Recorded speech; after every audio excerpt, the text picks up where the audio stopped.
मासूम शिव भक्त की एक सच्ची कहानी। शंकर एक अनाथ लड़का था। उसको जंगल में रहने वाले शिकारियों के एक गिरोह ने पाला था। उसके पास कोई औपचारिक शिक्षा भी नहीं थी। वह केवल एक चीज़ जानता था कि उसे कैसे जीवित रहना है। शिकार करना और उसको मारना, और जंगल के फलों को खाना, और नदी की पानी को पीकर अपने आप जीवित रखना जानता था। एक दिन वो अपना रास्ता भटक गया और उसने देखा कि कुछ लोग नदी के किनारे पर बने एक पत्थर की आकृति के चारों ओर जोर जोर से चिल्ला रहे हैं। कुछ लोग उस पर फूल, फल और नारियल चढ़ा रहे हैं। शायद उसने सोचा यह कोई मकान होगा जिसमें लोग रहते होंगे, पर यह एक प्राचीन मंदिर था। लेकिन शंकर ने इसे पहले कभी नहीं देखा था, पर इसके बारे में जानने के लिए वो बहुत उत्सुक था।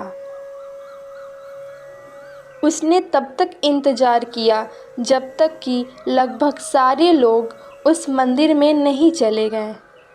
अंत में उसे एक युवा लड़के को पत्थर की इमारत से बाहर आते देखा और उससे बात करने का फैसला किया। और शंकर ने उससे अपने मन में आए कई सवाल पूछे। उसका पहला प्रश्न था, इस इमारत को क्या कहा जाता है? लोग अपने साथ क्या लाते हैं?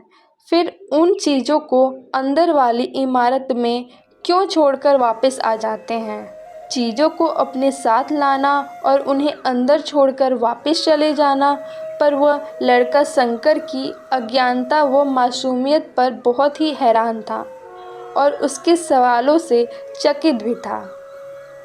पर वह यह नहीं जानता था कि वह पास के जंगल में रहता था और शिकार करके ही अपना जीवन यापन करता था। लेकिन फिर भी उसने उसके सवालों के जवाब देने की पूरी कोशिश की। उसने शंकर को बताया, यह भगवान शिव का मंदिर है। लोग यहाँ उन्हें फल फूल चढ़ाने आते हैं। वह शिव भगवान से जो चाहते हैं वह मांगते हैं और शिव उसकी सभी प्रार्थनाओं को सुनते हैं। यह सुनकर शंकर तुरंत मंदिर जाना चाहता था। लड़के ने उसे अंदर का रास्ता दिखाया और शिवलिंग के बारे में बताया। शंकर ने मासूमियत से उस लड़के से पूछा, यह शिवलिंग क्या चीज़ है और हमें क्या देते हैं? लड़के ने बताया, हम शिव से जो मांगते हैं वो हमें देते हैं। हम सब ऐसे मानते हैं। लड़के ने कहा, अब अंधेरा हो रहा है, मुझे घर जाना होगा। और वह शंकर को वहीं अकेला छोड़ गया। शंकर ने झिझकते हुए मंदिर में फिर से प्रवेश किया। वह एक कोने में बैठ गया और सोचा, एक पत्थर किसी को वह चीज़ दे सकता है जो वो चाहते हैं। इसलिए उसने इसका परीक्षण करने का फैसला किया और उसने पत्थर की प्रतिमा से कहा, हे शिव, कृपया मुझे पर्याप्त शिकार करने दें ताकि मैं भूखा ना रहूं। मेरे पास आपको चढ़ाने के लिए कोई फल या फूल नहीं है, लेकिन यदि आप मुझे शिकार देते हैं तो मैं आपको उसके साथ साझा करूंगा। मैं वादा करता हूँ कि मैं आपको धोखा नहीं दूंगा। उसने घोषणा की। अगली सुबह शंकर शिकार करने गया। उसने पूरे दिन शिकार की तलाश की, लेकिन उसे कोई शिकार नहीं मिला। वह भूख से तिलमिला रहा था।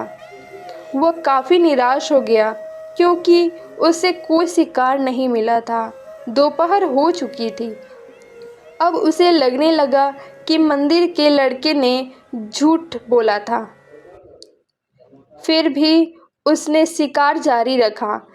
जैसे ही शाम हुई, उसने 2 खरगोश को अपने बिल में सोते देखा। शंकर ने उन खरगोश को मार डाला। चूँकि उसने शिव भगवान से वादा किया था कि वह अपने शिकार को साझा करेगा, वह मरे हुए खरगोश में से एक साथ मंदिर गया। देर हो चुकी थी और मंदिर सुनसान था। शंकर ने मंदिर में प्रवेश किया और जोर जोर से कहा, कृपया आओ और अपना हिस्सा ले लो प्रभु, आपके लिए मैं लाया हूँ।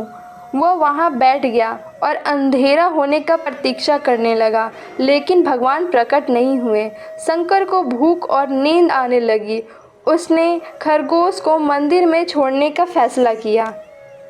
अगली सुबह जब लोग मंदिर पहुँचे तो उन्हें शिवलिंग के सामने मरा हुआ खरगोश मिला। भक्त बहुत परेशान थे। यह यहाँ कौन ले आया? उसने हमारे मंदिर को अपवित्र करने की हिम्मत कैसे की? उसने खरगोश को बाहर फेंक दिया। अगले दिन शंकर अपनी भूख मिटाने के लिए जंगल में शिकार करने गया, लेकिन इस बार उसकी किस्मत अच्छी नहीं थी और शिकार भी नहीं मिला। उसने सोचा, आज रात को मंदिर जाना चाहिए और शिव से पूछना चाहिए उनको खरगोश का भोजन कैसा लगा। शंकर यह पूछने के लिए मंदिर गया। जब वह मंदिर पहुंचा तो उसके आश्चर्य का कोई ठिकाना नहीं रहा। उस रात मंदिर में लोगों की काफ़ी भीड़ थी।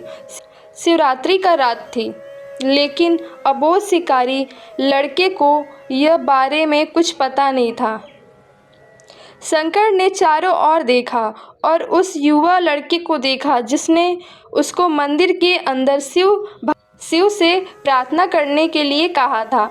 चूँकि उसे इतने सारे लोगों को आसपास रहने की आदत नहीं थी, उसने वहीं रुकने का फैसला किया और पास के एक बेल पर चढ़ गया।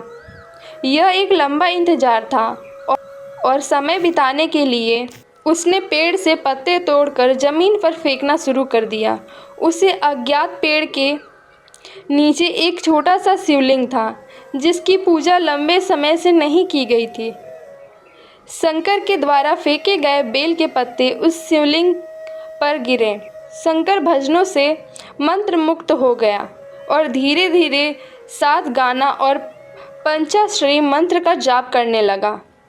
रात भोर में बदल गई और सभी भक्त मंदिर से चले गए। शंकर पेड़ से उतरा और मंदिर में प्रवेश किया। उसने देखा कि शिवलिंग की आँखों पर लाल निशान थे। वह कुमकुम के थे जो लोगों ने लगाए थे, लेकिन शंकर को यकीन था कि शिव उनकी आँखों में परेशानी हो रही होगी। उसने शिव की खेदजनक स्थिति के रूप में जो कुछ भी महसूस किया उसके लिए उसे बहुत दुख हुआ। वह उनकी मदद करना चाहता था, लेकिन सोचा शिव यहाँ अकेले रहते हैं और बीमार होने पर उनकी देखभाल करने वाला कोई नहीं था। जब तक भक्त उनसे मिलने नहीं आते उन्हें कोई भोजन नहीं मिलता। शंकर ने एक रात पहले भक्तों को शिवलिंग पर जल चढ़ाते देखा था। प्रभु को ठंड लग रही होगी, शायद वो कांप रहे होंगे। उसने सोचा, आखिरकार वो केवल पत्तियों से ढके हुए हैं। तो उसने शिव से पूछा, मेरे स्वामी, मैं आपकी क्या मदद कर सकता हूँ? शायद कुछ खाना या दवा। मैं आपकी सेवा कर सकता हूँ। शिव ने उसे कोई उत्तर नहीं दिया। शंकर ने सोचा, भगवान वास्तव में बहुत बीमार है, क्योंकि अब तक उन्हें उत्तर देने में असमर्थ हैं। वह जंगल में तुरंत गया, कुछ औषधि और जड़ी बूटी को ले आया और लाल निशान पर उसका लेप लगाया, लेकिन कुछ नहीं हुआ। उसने कहा, लगता है कि अंधे हो गए हैं। मुझे प्रभु को अपनी आँख दान देनी चाहिए ताकि वह ठीक हो जाएं। निश्चित रूप से उन्हें खुश कर देगा। उसका दिल पवित्र था और उसने वहाँ शिव के हाथ में रखे त्रिशूल को उठाया और त्रिशूल को अपनी दाहिनी आँख की ओर ले गया और अपनी आँख को निकालने का प्रयत्न किया। शंकर अनपढ़ था। उसे मंत्रों या पूजा की उचित तरीकों का कोई ज्ञान नहीं था, लेकिन उसकी भक्ति की कोई सीमा नहीं थी। जैसे ही वह अपनी आँख निकालने वाला था, शिव अपनी पत्नी पार्वती के साथ प्रकट हुए। उन्होंने पार्वती से कहा, इस भक्त शंकर ने अनजाने में शिवरात्रि पर उपवास किया, बेल के पत्तों से मेरी पूजा की और साबित किया कि उसका दिल बेदाग व पवित्र है। मैं अपने इस भक्त पर काफ़ी प्रसन्न हूँ। शिव भगवान ने शंकर से कहा, तुमने मुझे अपनी मासूमियत के कारण जीत लिया।